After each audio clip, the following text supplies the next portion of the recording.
Hello students चलो आम Odia optional रो गोटे गल्प माँ आसिले पढ़ा शांतनु कुमार आचार्य लिखिंट। अच्छा पिला माने जो मैंने चैनल को नुआ चैनल टी सब्सक्राइब कर दियो। गल्प केमती पढ़वार केमती मन रखिबार किभली परीक्षा रे लिखिबार केमिति अधिक मार्क आसीबो ये सब पॉइंट कवर करवा। इंग्लिश रे नॉन डिटेल स्टोरी हो पिला माने कि ओडिया रे गल्प हो ध्यान रखिबो। पॉइंट नंबर 1 यही गल्प रे किए किए चरित्र कैरेक्टर्स कौन कौन प्लॉट कौन कौन प्लेस कौन कौन कोठी घटना जाक घटुची घटनाक्रम राइट तापरे विषय वस्तु को से हिसाब रे क्रम अनुसार सजाइब। परीक्षा पूर्व पढ़ा समय रे तुमे गोटे धारणा विकास करिवो जे धरिनिय माँ आसिले प्रश्नटी आसीबो तो कौन लिखिबो। प्रथमे लेखक विषय रे तांकर केतेटा प्रसिद्धि लेखनी विषय रे तापरे थर्ड पॉइंट रे तांकर लेखनी शैली विषय रे आउ तांके कौन पुरस्कार जदि पाइथिबे से विषय रे कवर कला पर इंट्रोडक्शन सरला। इंट्रोडक्शन रो लास्ट लाइन रे पढ़ुथुबा गल्पर सार तत्व कौन कनक्लूजन कौन ड्र कल सेटा गोटे धाड़ी रे लिखिबो। जेमति कि ए पाठरे माँ आसिलेनी पाठरे आधुनिक लोक माने मेकानिकल लाइफ रे माँ बापा को वृद्ध काल रे किभली जत्न नियंती नाही अवहेला करंती से दर्शाइछंती बोल लिखिदब एति। तापर पिला माने प्रवेश करिवो विषय वस्तु सार मर्म। अच्छा गुटे कथा गल्प रे जेतेबेले क्वेश्चन आइबो दुई प्रकार क्वेश्चन आइबो गुटे विषय वस्तु उपरे आ गोटे चरित्र चित्रण उपरे। तेणु तुम जेतेबेले पढ़ुथबो से समय रे चरित्र चित्रण कला बेलू प्रति घटनारू प्रति कार्यरू गोटे कनक्लूजन काढुथबार अछि गोटे भाव ता पछरे कौन अछि। उदाहरण नियो धरिनियो गोटे व्यक्ति अछि गोटे चरित्र से कथा कहले ता पो उपरे ता झियो उपरे ता स्त्री उपरे चिड़चिड़ी होउची तो तार चरित्र कौन से जने रागी व्यक्ति एमती तार व्यवहार रु तार चरित्र को काढ़ा कला जानिबा दरकार। तेणु चरित्र चित्रण क्वेश्चन पढ़ला बेले ताको तुम बागेई की लिखिबो। आउ सार मर्म सार कथा पढ़ला बेले सीधा कहानी रो घटनाक्रम को आग पछ न करिकी आग जोटा आइबो आग पछ जोटा आइबो पछ सजाइकी लिखिया पाई चेष्टा करिवो। से प्रणाली रेखा मु एबे तुमको ए पाठर विषय वस्तु दर्शाइबा को जाउछि। अटेंशन प्लीज स्टूडेंट्स लेसन माँ आसिलेनी ऑथर शांतनु कुमार आचार्य।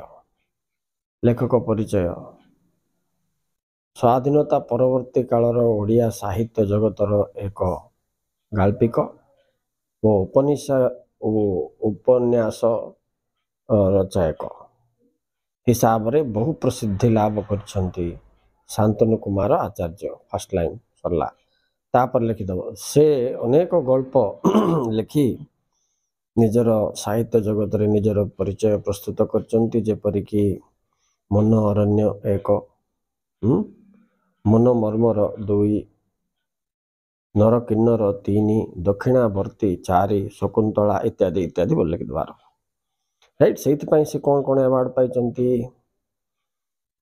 ओडिया साहित्य अकादमी केंद्र साहित्य अकादमी पुरस्कार पाई।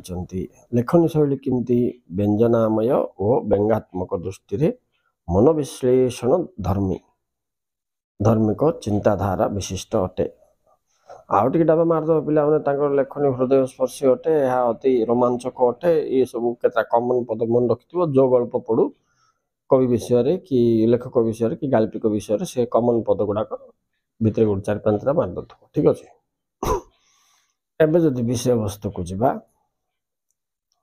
तो कैरेक्टर मन रख फर्स्ट होची माँ तापर होची तार पुओ କିଏ ଚୂଡ଼ାମଣି ମା ଆଉ ତା ସ୍ତ୍ରୀ ଆଉ ତାର 2ଟା ଛୁଆ ନାତି ନାତୁଣୀ ବୁଢ଼ୀର ନାଇକି ତା ବାଦେ ଆଉଟସାଇଡ୍ କ୍ୟାରେକ୍ଟରରେ ତୁମର ଆସୁଛି ଚନ୍ଦ୍ରମଣି କିଏ ଯେ ପୂଜାରୀ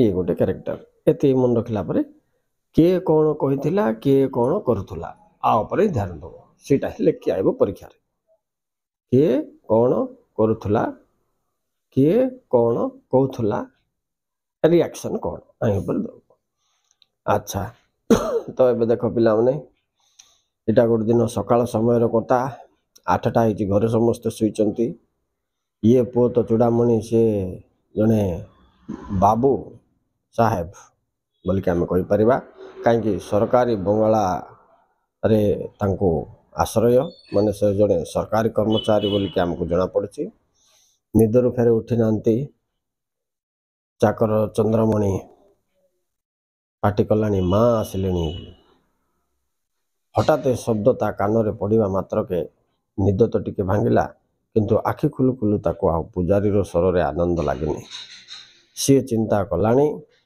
ତାର ଅଫିସ କାମ ବିଷୟରେ ପୂଜାରୀ ଚନ୍ଦ୍ରମଣି ପୁଣି ଥରେ ଉଚ୍ଚ ସ୍ୱରରେ କହିଲା ଆଜ୍ଞା ମା ଆସୁଛନ୍ତି ହେଲେ ବି ଚୂଡ଼ାମଣି ବାବୁ ଏହାଦ୍ୱାରା ସେତେ ପ୍ରଭାବିତ ନ ହୋଇ ଟିକେ ଚମକି ପଡ଼ିଲେ ବୁଝିପାରିଲ ବୋଲି ତମେ କ'ଣ ବୁଝିଲ ପିଲାମାନେ ଚମକି ପଡ଼ିଲେ ଚେତା ଆସିବା ପରେ ଚିନ୍ତା କରୁଛନ୍ତି ରାଜ୍ୟରେ ହଇଜା ବିଷୟରେ ସରକାରୀ ଦଫତରର କାମ ବିଷୟରେ ବସନ୍ତ ବ୍ୟାପିଗଲା ବିଷୟରେ ଏସବୁ ବିଷୟରେ କିନ୍ତୁ ମା ବିଷୟରେ ନାହିଁ ଏ ସମୟରେ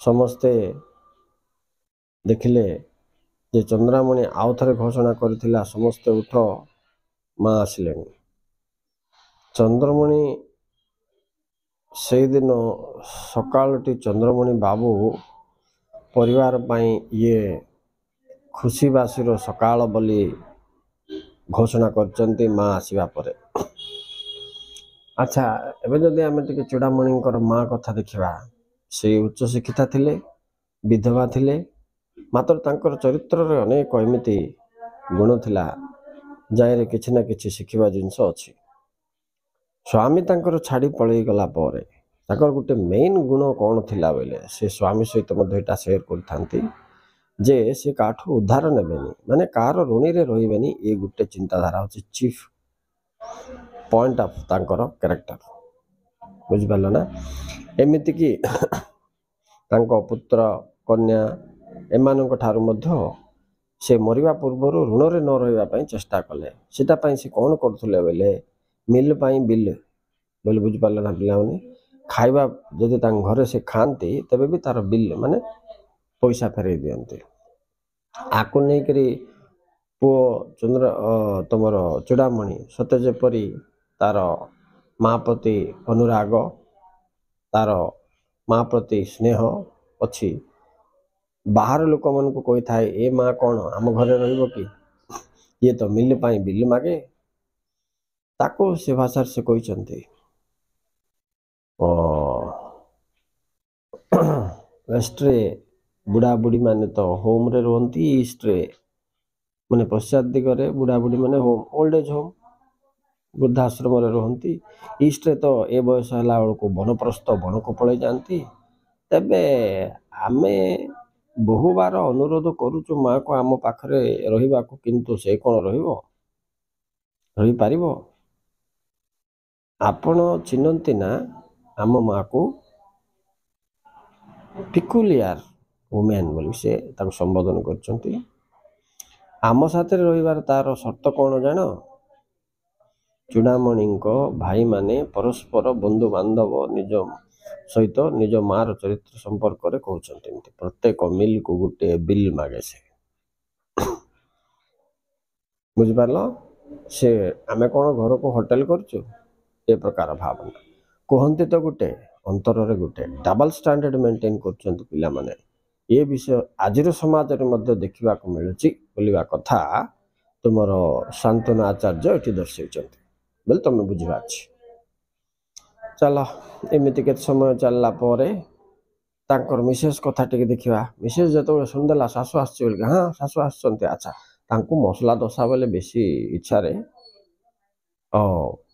ଚନ୍ଦ୍ରମଣି ତା କ'ଣ ଚନ୍ଦ୍ରମଣି ପୂଜାରୀ ତେଣୁ ମାଆଙ୍କ ପାଇଁ ହୋଟେଲରୁ ଗୋଟେ ଭଲ ମସଲା ଦୋସଟେ ନେଇ ଆସିଛି, ସତେ ଯେପରିକି ଇଏ ତାଙ୍କର ସ୍ନେହ ଦର୍ଶାଇବା ପାଇଁ। କିନ୍ତୁ ସେ ଯେତେବେଳେ ପରେ ଶୁଣିଦେଲେ ଯେ ସେ ଏଠାରେ ଆଉ ରହିଯିବେ ଆଉ ଯିବେନି, ସେତେବେଳେ ଟିକେ ମସଲା ଦୋଷୀ କଥା ଆରେ ସେ ବି ଚିନ୍ତା କରିଥିବେ। ହଉ ଛାଡ଼, ତାପରେ ସେ ଯାହା ହଉ ସେ ପଠେଇଲେ ସେ ଚନ୍ଦ୍ରମଣିକୁ, ଯାଇକି ଭଲ ମସଲା ଦୋଷୀ ଆଣେ। ମୋ ଶାଶୁ ବହୁତ ଇଣ୍ଟରେଷ୍ଟେଡ଼ ତାଇରେ, ରାଇଟ୍। ଏପଟେ ସକାଳର କଥା, ଶାଶୁ ତାର ନାତି ନାତୁଣୀମାନଙ୍କ ସହିତ ଗପସପ କରି କ'ଣ କରୁଛନ୍ତି ନା ଟାଇମ୍ ବିତାଉଛନ୍ତି, ଚା ଉପରେ ଚା ପିଉଛନ୍ତି, ଟିକେ 3 କପ୍ ଚା ମଧ୍ୟ ଏକ୍ସଟ୍ରା ପିଇ ଦେଇଛନ୍ତି। ସେତିକି ଭିତରେ ଚୂଡ଼ାମଣି କ'ଣ କଲା, କ'ଣ ସେଟା ଚନ୍ଦ୍ରମଣି ଦୋସା ଫୋସା ଆଣିଲା ପରେ ଡାଇନିଂ ଟେବୁଲରେ ବ୍ରେକଫାଷ୍ଟ ପ୍ରିପେୟାର ହେଲାଣି। ସମସ୍ତେ ଏକାଠି ହେଲେ, ମଝିରେ ମା ବସିଛନ୍ତି, ସେପଟେ ପୁଅ ବୋହୂ ନାତି ନାତୁଣୀ 4 ଜଣ ମିଶିକି ବସିଛନ୍ତି। ପିଲାମାନେ କହିଲେ, ଜେଜେମା ଆଜି ଆଉ ଏଥର ଫେରିଯିବେନି ଗାଁକୁ, ସେ 3 ବର୍ଷ ପରେ ଗାଁରୁ ଆସିଛନ୍ତି, ଏବେ ନିର୍ଣ୍ଣୟ କରିଛନ୍ତି ଏଠି ରହିବେ, ଏବେ ଆଉ ମିଲ ପାଇଁ ବିଲ ନାହିଁ। ହଁ ନା ଜେଜେମା ବୋଲି ଫେରେ ପଚାରିଲେ। ଏ କଥା ଶୁଣିବା ସମୟରେ ଖାଉଥିବା ଚୂଡ଼ାମଣିର ପାଟିରୁ ଦୋସା ଖଣ୍ଡେ ତଳେ ପଡ଼ିଗଲା, ଆଉ ସେ ଜୀବ କାମୁଡ଼ି ପକାଇଲା। ବାସ୍ ବୁଝ, ଇଏ ଚମକି ପଡ଼ିବାର ଅର୍ଥ ସ୍ୱୀକାର କରୁନାହାନ୍ତି ଯେ ତାର ମା ତା ଘରେ ରହୁ ବୋଲି, ରାଇଟ୍। ତାପରେ ସେତିକି ସମୟରେ ଚନ୍ଦ୍ରମଣି ମଧ୍ୟ ଗୋଟେ ବିଲ୍ ଖାତା ନେଇକି ଆସିଛନ୍ତି। ଆଜି 3ଟା କପ୍ ଚା ଅଧିକ ବି ପିଆ ହେଇଛି, ତ ବିଲ୍ ବେଶୀ ହେବ, ବିଲ୍ ଦେବେ ନା ନାହିଁ ସମସ୍ତଙ୍କର ଚିନ୍ତା, ରାଇଟ୍। ଯଥା ସମୟରେ ସେ ପରିବାର ନିତ୍ୟକର୍ମ ସାରି ଏମାନେ ସମସ୍ତେ ବ୍ରେକଫାଷ୍ଟରେ ଏକା ହେଇଛନ୍ତି, ବ୍ରେକଫାଷ୍ଟ ଚାଲିଛି, ଶୁଣୁଛ। ତାପରେ ହଠାତ୍ ଚୂଡ଼ାମଣି ମା ପୂଜାରୀକୁ ଡାକି ଗୋପନୀୟ ଭାବରେ ବିଲ୍ କଥା କହିଥିଲେ। ପୂଜାରୀଟି ଅନିଚ୍ଛା ସତ୍ତ୍ୱେ ବାବୁ ଓ ମ୍ୟାମ୍କୁ ଚାହିଁଥିଲେ। କାହାଠାରୁ କୌଣସି ସୂଚନା ନ ପାଇ ବାଧ୍ୟ ହୋଇ ପକେଟରୁ ଖଣ୍ଡେ କାଗଜ ଓ ତା ସହିତ ପେନ୍ସିଲଟିଏ ବାହାର କରିଥିଲା। କିଏ? ଚନ୍ଦ୍ରମଣି। ପୁଅ ବୋହୂ ଓ ନାତି ନାତୁଣୀଙ୍କ ସହିତ କୌଣସି ଏକ ମଜାଦାର ଗପରେ ସକାଳଟିକୁ ବିତାଇବା ଭିତରେ ବୃଦ୍ଧା ଜଣକ 3 କପ୍ ଚା ମଧ୍ୟ ପିଇ ଦେଇଥିଲେ। ଚନ୍ଦ୍ରମଣି ଶେଷ ହିସାବରେ ଫର୍ଦ୍ଦଟି ଯୋଡ଼ି ହେବା ପରେ କେହି ଜଣେ ରିକ୍ସା ଡାକିବା ପରେ ସେ ବାହାରି ଯାଇଛନ୍ତି। କିଏ? ମା। ହେଲେ ଆକ୍ଚୁଆଲି ମା ରହିବେ ବୋଲୁଥିଲେ, ଆମକୁ ଶେଷରେ କ'ଣ ଜଣାପଡ଼ିଲା ପିଲାମାନେ, ସେ ଆକ୍ଚୁଆଲି ରହିବା ଉଦ୍ଦେଶ୍ୟରେ ନାହାନ୍ତି, ସେ ଫେରି ଯାଉଛନ୍ତି ବୋଲି। ଫେରେ ତାକୁ ତାର ପୁଅ ବୋହୂ ନାତି ନାତୁଣୀ ସବୁ ଫାଟକ ପର୍ଯ୍ୟନ୍ତ ଯାଇକି ବିଦାୟ ଦେବାର ଦୃଶ୍ୟ ମଧ୍ୟ ଦେଖୁଛି ଇଏ ଚାକର ମାନେ, ଦୂରରୁ ଦେଖୁଛନ୍ତି। ଚନ୍ଦ୍ରମଣି ମଧ୍ୟ ଦେଖୁଛି ଅଦ୍ଭୁତ ଦୃଶ୍ୟ ଯେ କେହି ଜଣେ ଅଟକାଇବା ବା ରହିବା ପାଇଁ ଅନୁରୋଧ କରୁନାହାନ୍ତି। ଏଭଳି କିଛି ସମୟ ଗଲା ପରେ ପୁଣି ଟେଲିଫୋନ୍ ଘଣ୍ଟିଟିଏ ବାଜିଲା। ଟେଲିଫୋନ୍ ଘଣ୍ଟି ଉଠାଇବା ସାଙ୍ଗେ ସାଙ୍ଗେ ଖବର ଆସିଲା, ଇଏ ପବ୍ଲିକ୍ କଲ୍ ଅଫିସର କାଲ୍ର ଘଟଣା କ'ଣ ଥିଲା? ଏଇଆ ଥିଲା ଯେ ଚୂଡ଼ାମଣି ବାବୁ, ଆପଣଙ୍କର ମା କାଲିଠୁ ଏଠି ମରି ପଡ଼ିଛନ୍ତି। C is dead. ଗାଁରେ ଭୀଷଣ ହଇଜା ଥିବାରୁ ତାଙ୍କର ମୃତ୍ୟୁ ଘଟିଛି। ମୃତ୍ୟୁର କାରଣ ଏ ଖବର ସହିତ ଏ ବିଷୟବସ୍ତୁ କଥାବସ୍ତୁ ଏଠି ସରୁଛି। ତ ପିଲାମାନେ କେତେଟା ମୋଷ୍ଟ ଇମ୍ପୋର୍ଟାଣ୍ଟ କ୍ୱେଶ୍ଚିନ୍ କହିଲ। କ୍ୱେଶ୍ଚିନ୍ ନମ୍ବର 1, ଚୂଡ଼ାମଣି ମା ଆସିବାରେ ଖୁସି ଥିଲା କି ନାହିଁ? ନାହିଁ ବୋଲି ତୁମେ କେମିତି ଜାଣିଲ? ନା ସେ ପୂଜାରୀ ଘୋଷଣା କଲା ପରେ ମଧ୍ୟ ସେ ସ୍ନେହର ସହିତ ୱେଲକାମ୍ ନ କରିକି ତାଙ୍କ ଅଫିସର ହଇଜା ଓ ବସନ୍ତ କଥା ଚିନ୍ତା କରୁଥିଲେ। ନେକ୍ସଟ ଚାଲ। ତାଙ୍କର ସ୍ତ୍ରୀ କ'ଣ ଖୁସି ଥିଲେ କି? ମସଲା ଦୋସା ଅର୍ଡ଼ର ଦେବାର ଖୁସି ଏକ ଛଳନା ଥିଲା, ବାସ୍ତବରେ ସେ ତାଙ୍କୁ ପସନ୍ଦ କରୁନଥିଲେ। ଆଚ୍ଛା, ଠିକ୍ ଅଛି। ହେଲେ ତୁମକୁ ପିଲାମାନେ ଏ ମାଆର ଚରିତ୍ରରେ କ'ଣ ସବୁଠୁ ବହୁତ ଭଲ ଲାଗିଲା? ନା ତାଙ୍କେ କୌଣସି ଲୋକଠାରେ ଋଣ ରହିବା ପାଇଁ, ଉଦ୍ଧାର କରିବା ପାଇଁ ଆଦୌ ପସନ୍ଦ କରୁନଥିଲେ। ତ ତାଙ୍କୁ ଥରେ ପଚରାଗଲା ଯେ କାହିଁକି ଆପଣ ଏ ପ୍ରକାର ଉଦ୍ଧାର ବିହୀନ ଜୀବନଯାପନ କରିବା ପାଇଁ ଚାହୁଁଛି ନା ତାଙ୍କର ବିଶ୍ୱାସ କ'ଣ ଯେ କାହାଠୁ ବି ଧାର ବା କାହାକୁ ବି ଋଣ ରହିଲେ ନେକ୍ସଟ ତା ଘରେ କୁକୁର ହେଇକି ଜନ୍ମ ହେବାର ଅଛି। ଓହୋ, ଏମିତି ଚିନ୍ତାଧାରା ତାଙ୍କ ମାଇଣ୍ଡରେ ଥିଲା। ତେଣୁକରି ସେ କ'ଣ କରୁଥିଲେ, ଏପରିକି ତାଙ୍କର ସ୍ୱାମୀଠା ମଧ୍ୟ କିଛି ଋଣ ନ ରହିବା ପାଇଁ ସେ ସ୍ୱାମୀକୁ ସମସ୍ତ ଋଣ ସୁଝି ଦେବା ପାଇଁ ମୁହଁ ଖୋଲି କହିଦେଇଥିଲେ, ସେ ଆଉ ତୁମର ଋଣରେ ମୁଁ ଆଉ ତୁମର ଋଣରେ ରହିବି ନାହିଁ ବୋଲି କହି ସ୍ୱାମୀକୁ 18ଟି ସନ୍ତାନ ଉପହାର ଦେଇଛନ୍ତି ବୋଲି। ଚିନ୍ତା କର ତୁମେ କେଉଁ ପ୍ରକାର ଚିନ୍ତାଧାରା ସେ ମାଆର ଥିଲା। ଏଠି ପୁଅ ଝିଅ କେତେ କ'ଣ କଲେ ମଧ୍ୟ ମା ସର୍ବଦା ତାଙ୍କର ପିଲାମାନଙ୍କୁ ଆଶୀର୍ବାଦ ହିଁ କରିଥାଏ ଓ ସୁସ୍ଥ ଆନନ୍ଦରେ ରହିବା ପାଇଁ ହିଁ ମନାସିଥାଏ। ପିଲାମାନେ ଯେତେ ଦୁଷ୍ଟ ହୁଅନ୍ତୁ ତାଙ୍କୁ ହତାଦର କରନ୍ତୁ। ଏଠି ମାଆର ଚରିତ୍ର ସନ୍ତାନର ଚରିତ୍ର ଭିତରେ ଭେଦ ଦେଖାଯାଇଛି ବୋଲିବା ଦୃଶ୍ୟକୁ ଶାନ୍ତନୁ ଆଚାର୍ଯ୍ୟ ବିଶ୍ଳେଷଣ କରିଛନ୍ତି। Okay students, thank you very much for watching.